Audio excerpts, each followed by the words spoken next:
This is the image coming from the Venus Live Air, and this is the image from my usual camera setup that costs about 10 times more.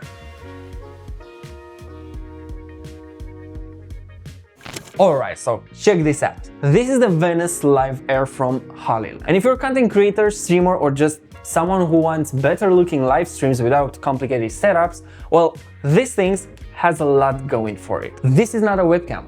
This is an all-in-one live streaming camera built to replace a lot of gear. And just to put things into perspective, well, this is the image coming from the Venus Live Air, and this is the image from my usual camera setup that costs about 10 times more. Well, yeah, that's wild. But instead of hyping it up, let's actually look at what it has to offer. First impression out of the box? Well, honestly, it gives me Red Komodo vibes. I mean, I love this form factor, I love the cubic form. It feels compact, solid, and very intentional.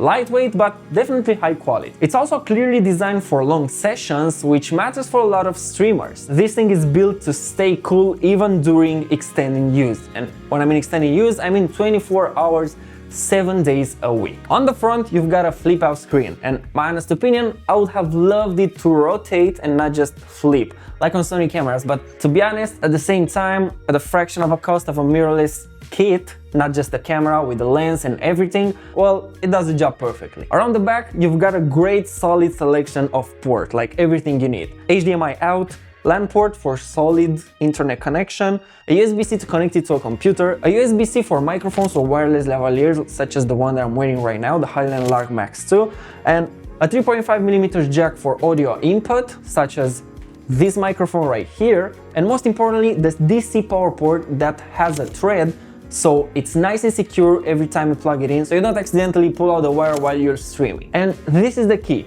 With good video and good audio, you're like ready to go. You can record internally on an SD card that you put in right here. You've got a dedicated rec button here, which is nice and red. And you've got a 1/4 inch thread on the bottom and on the side, so you can easily swap from horizontal to vertical setup. And also it has this hole so you can secure the mount and not rotate the camera accidentally. You've got a cold shoe mount right here next to the SD card slot, and you can mount a microphone or a small light. And I feel that everything is well thought on this camera. One of the biggest strengths of this camera is how simple it is to use. You don't need extra software, you don't need extra complicated workflow, everything happens directly on the camera. The touchscreen interface is genuinely intuitive, resolution, frame rate, exposure, white balance, and even internal LUTs all controlled from here. In the box you're getting the camera, the DC power adapter, and a USB 3.0. When you turn it on, you got 3 different modes. You can use it as a high quality webcam, you can stream directly using RTMP straight from the camera, and you can shoot in camera mode and record 4K internally.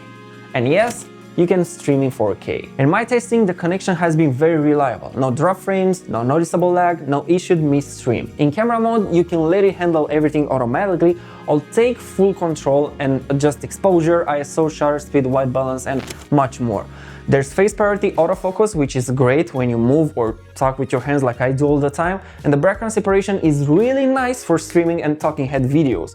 You can zoom in digitally up to 4x, save multiple scenes, and recall them whenever you need. All of this is backed by a large sensor and a very fast aperture, which is why it performs so well in low light. It's got clean image, good dynamic range, and a very noticeable step up from a typical webcam. So here's the bottom line.